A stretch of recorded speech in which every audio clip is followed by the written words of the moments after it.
Hey you guys, it's William calling from Blogs. It is only December, but in Montenegro, the Eurodrama volume is giving February or March.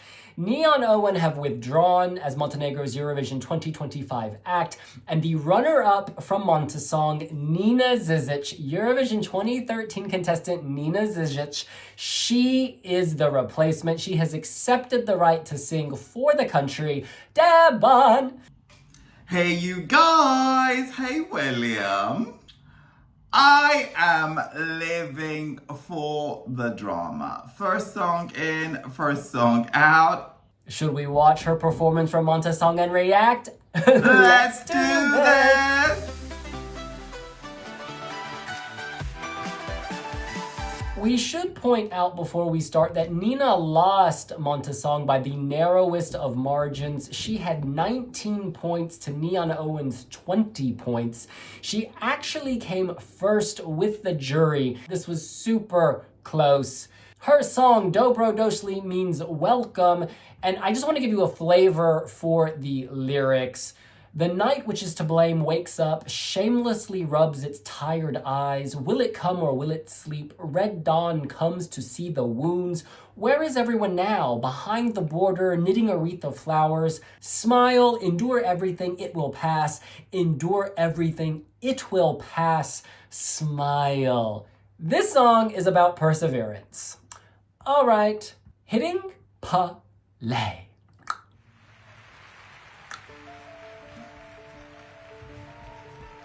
Wow, this is very polished. Nice lighting. Nina Žižić. You hear a heartbeat.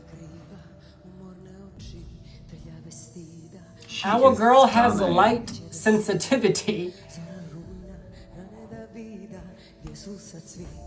Oh. Ooh. She's so strong, empowered. Very statuesque. Giving drama. Oh, this is very atmospheric. I love her voice. Very rich, very artistic.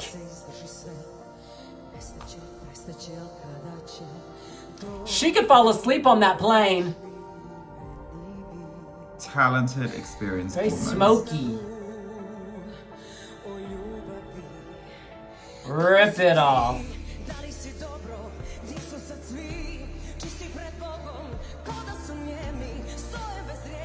She's coming to life. The vocals are getting better as she goes. This is a revenge for Igranka's non-qualification, babe. Emotion. Texture. The passion is here. From within. Soaring. Pain. Oh. It's all in there. Ooh, goosebumps. Shadowy figures in the back. Ghosts of her past. Demons in her present.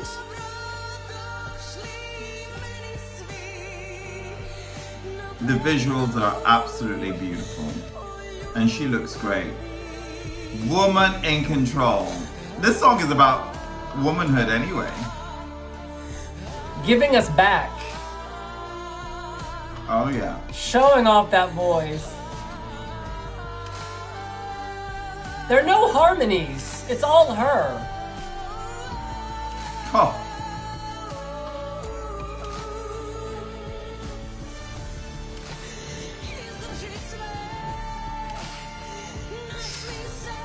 Very dramatic. She's going for that Oscar. Okay, so those graphics behind her, that could be a Eurovision change and have it in English or French. Oh, and rather than all. Oh, wow. Yeah, because I think it needs to communicate better. These breaths. What a beautiful woman. Wow, you could feel how in the moment she was as she inhaled at the end. It was like she was breathing for her life, for her survival. She was putting all of herself into that. And that's the power of this. There's a connection between her and the music, between her and the performance. She does not rely on anyone else in this. It is just her. I don't think I heard a single harmony. It's all about her emotion, her feeling, her drive. Could this take Montenegro to the grand final? Absolutely it could. Balkan ballads have a way of getting through. A lot of people really respond to them. 2014, 2015, the last times that Montenegro made the final, in fact, perhaps the only 2 times they made the final, they had these, certainly with Sergei Ketkovic, a ballad in the Montenegrin language. And audio, that was more upbeat. But again, Montenegrin language serving a sense of authenticity and culture. I want to read 2 comments from the Wooby Blogs website. The first is from Nobody. Well, the dime a dozen Balkan ballad fans must be happy now, but I have severe doubts as to whether it will qualify. So, negative. To which Anonymous91 replies, Ramonda, that's Serbia Teodora last year, Ramonda also qualified in a 100% televote semifinal in 2024. The same goes for Bridges, Estonia, Alika, in 2023. And this is stronger than Ramonda, to be honest. More of a power ballad. Feel it already. So yes, this is very interesting. I think that Nina has time to revamp this. It could use a bit more power, not from Nina, but from the production. I loved the studio cut, and I felt like that had more of a journey to it. We went on more of a journey. The live stage show did feel a bit more flat. Loved the visuals, by the way. I think for Montesong, these are top-notch visuals. This was like, you could see how they could work with this.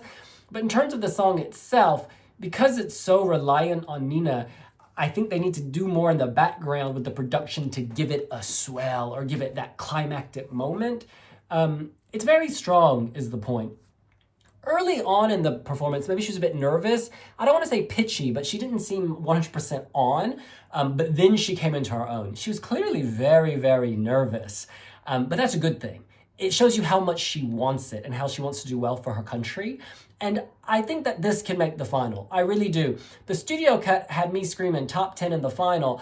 The live performance gives me slight pause. I just think they definitely need a revamp. They definitely need to revamp this to give it a bit more power. But she is on the right track, and I'm feeling very good about this.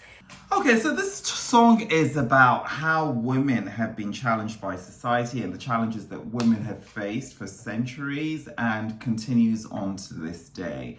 It's about how women have been viewed superficially, but secretly, obviously, women are achieving great things and they're moving mountains. And actually, for lots of people, including myself, gender doesn't have a ranking order. It's just who you are, right? Or you could also be non-binary, i.e. not subscribing to that. I don't think that's what the song is about. But quite often with a lot of pop songs, the lyrics have the potential of being assigned to different situations, different emotions, different expressions. Now, here's the thing. Do I like this? I think it's really good. I think it's a hallmark of quality. I think it's considerably a lot more polished than clickbait. And I think that it is an entry to be very proud of. Here's the thing, I'm a bit divided, and it's not because I don't think it is good. So if I'm a music expert and I'm judging, I can't fault this. The visuals are stunning. Nina just looks absolutely gorgeous. Not that you get marks for being beautiful, but she emotes and she's very expressive, and her expressions are in tune with what the song is about. The song is about, it's about marking the struggles of women. And you can feel that in her sort of tortured pain and emotion, but she's actually expressing all of this whilst remaining in tune. The lighting's great, the camera angles are great, her wardrobe choice is great, song structure is very good. There is a vocal rendering which is on point. She doesn't go off pitch. So all those things are absolutely wonderful. Do I think that this is memorable? In parts it is. But you know what? If I'm a televoter and I'm just voting with my heart, this is a little too serious for me. And you know, we've had serious entries in the past before. Tamara Tedeschi's Proud, but I understood that, right? So I could ride on that train. 1944 can't be ignored, particularly within the political climate. And if you thought it was bad then, it is worse now. So certain songs have come into resurgence and they've taken flight as a result of, you know, current world affairs. This, yeah, okay, my sister is a woman and so is my mother. But somehow, this is not, I recognize it's good and I recognize it's amazing, you know. Yeah, it won't fail the test. But if I'm not in a musical judging capacity and I just have to pick up the phone and vote, this one I won't be. And actually, here's the other thing. I'm less likely to vote if I've known you've had your shot already. Nina Žižić was at Eurovision with Igranka and Husi, and it was fantastic. You know, yes, you know, the whole space, very memorable. And it's good that she's doing something different. She's not actually repeating that. But I cannot ignore the fact that our girl has felt our hearts beat at Eurovision. And, you know, yeah, we need fresh heroes. Let's read some comments from the Weeblogs YouTube channel, or website, I mean, from the Weeblogs website. Miguelito says, she is the best choice. The song could be revamped to enhance its power, and she could repeat a North Macedonia 2019 Tamara Tedeschi success. Good luck for Montenegro. ESC_FL writes, I wasn't going to say anything because I wanted to give NeonoeN a chance, but I felt like Nina was the choice from the beginning, and I am so happy that it's finally been confirmed. A revamp could also wipe away any doubts about qualification. Carl says, this is not good. She should have had some integrity and withdrawn since she didn't actually win. At least she won't qualify with that generic ballad. Respect to all the other artists who stood with NeonoeN. Shame on Nina for not doing the right thing. NeonoeN withdrew from the competition. They voluntarily left. So somebody had to go, and she was second. So I don't see the drama here. Respect NeonoeN, respect Nina Žižić. We can all just love each other. All right. Dennis says, well, if you love run-of-the-mill generic Balkan ballads, then this is your day. She can at least sell it well enough. But seeing how she failed to reach people's top 3, it's more intriguing to see if they support her. We should point out that very few people actually voted in Montesong, which suggests not that many people were watching. So it is hard to kind of make an assessment of the televote. She was near the top, and only a few televotes celebrated people at the top. Nella writes, this is in response. Nella says she missed it by only 13 SMS votes, but also winner won by less than 500 SMS votes, and for all 16 artists, only less than 2,000 SMS votes were sent in total. 2,000 is a very small number for Eurovision standards. It doesn't tell us that much, to be honest. Leo says, great voice, but it's just another ordinary ballad, nothing original. Stig Carlson Fan Club says, I think Montenegro can qualify. People won't remember all this drama. Purple Mask says, Nina's good live. This should work well for them. Still very early days with the competition, obviously, so there is also potential for revamps. And Sparkling Point says, one can never go wrong with a well-performed Balkan ballad. Based on the stage performance in Montesong, I expect an extraordinary show in Basel. If so, it could go well through into the grand final. Great to see Montenegro back. Alex says, if I'm being honest with Nina, Montenegro has the best chances to qualify since 2015. I hope they revamp the song and work on the staging. So look, for Montenegro, this is all very positive, because I think in recent years, we've often had the songs be chosen and people have said dead on arrival. There's more of a mixed picture here. A lot of people think this has great potential to do well. Sure, a revamp will help, but again, it's moving in the right direction.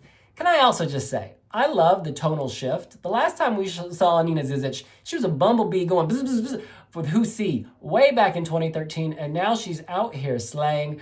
I also found this ancient video on the Weeblogs YouTube channel where we asked her what it felt like to be a finalist in the race to win Eurovision's Next Top Model on the Weeblogs YouTube channel. This is what she had to say. For all your support on Weeblogs, and I hope you will vote me as next top model and enjoy in my look. Thank you. Love her. All right, well, that's what we think. What do you think? Do you think Montenegro can make the final with this? How are you feeling now that NeonoeN have withdrawn and Nina has taken up the reins? Let us know here on Vlogs. But that's my take. She would look stellar on Pinterest, and those blue hues work well with blue sky, boo. She's got her own social media empire going. And whilst you guys are on it, follow Vlogs on Pinterest, and we will see you later. And we'll see you later. Bye.